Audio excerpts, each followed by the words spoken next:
kwenye taifa. Kwa hiyo kuna vita ambayo unaweza kukutana nayo, ni tishio kwako. Unaweza kukutana na ugonjwa, ni tishio wako. Unaweza kukutana na tatizo, ni tishio. Kila mtu kimwambia anasema hiyo inawezekanaje? Hii jambo litakuwaje? Wakati huo ni tishio. Lakini kuna kitu chepesi cha kumaliza tishio kwenye maisha yako.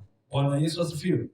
Bwana Yesu asifiwe. Kwa Daudi akajiandaa wakati akasema nitaiendea vita. Roho Mtakatifu nisaidie hii vita niiendeaje? Roho Mtakatifu akamwambia hii vita namna ya kuiendea.